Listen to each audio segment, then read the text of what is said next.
I could live every day off of this. Just apple cider and cheese bread.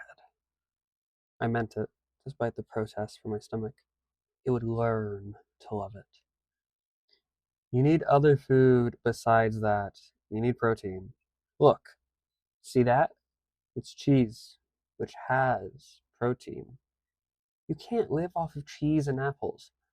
Sure I can. Watch me. I took another piece of the cheese bread and stuffed it into my face, then passed the bread over to David. He took a bite, and we looked down Glenwood towards our connected neighborhoods. It was near midnight, which meant the streets were empty. I hopped down into the street and started walking in the middle of the 5-lane road. I could feel David roll his eyes behind me. I smirked, because I knew I would win anyway. We walked in the middle of the road for a while before David started drifting to the left, politely urging me not to stand in the middle of the road. I ignored him for a little while and soaked up the night air. There were a few stars out, and the Boise Foothills around the valley looked dark and mysterious. I knew the foothills well, and I thought about going on a run the next morning. Dude, get out of the road. Fine. I hopped up onto the sidewalk, and with him, and took a swig of the apple cider.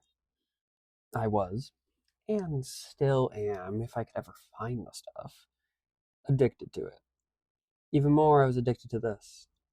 The air, the quiet, the friendship where we could walk to a store and back and call it an adventure.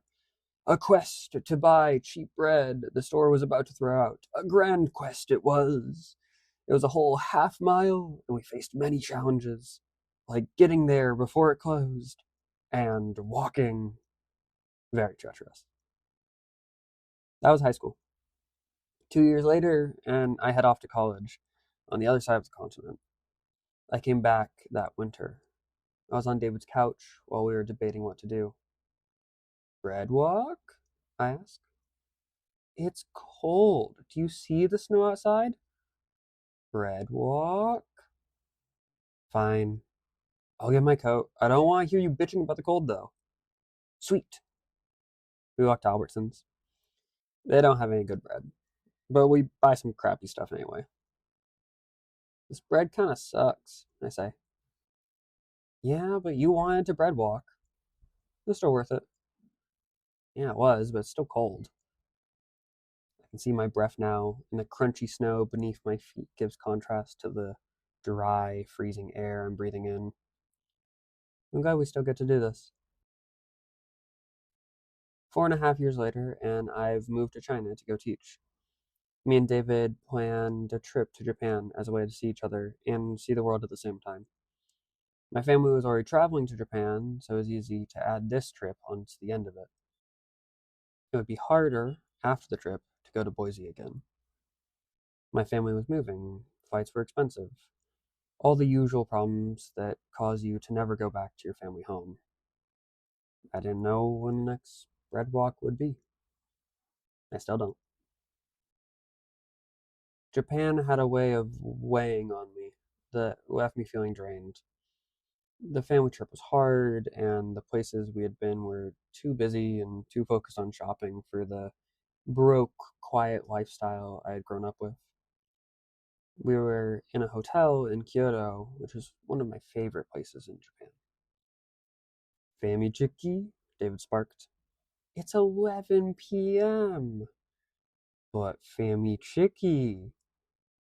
It's convenience store food, and it's not that good. It is amazing. You are factually incorrect. Fine. Really? Yeah, let's go, I say.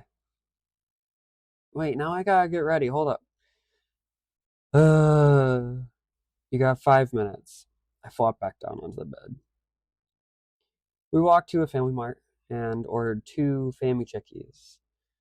We walked out of the Family Mart and I looked at the cool, quiet skyscrapers and the small shrines. David falls out and we start walking back to the hotel. How is it? I ask. Incredible, obviously. Oh yeah? I take a bite of mine. You're high. This is mid as fuck. Nah, this is sent from God himself to Earth. Then God is high. We laugh. I look up. No stars, but that's okay. Alright, David, you lead us back. We get to a big intersection and start down a 5-lane road.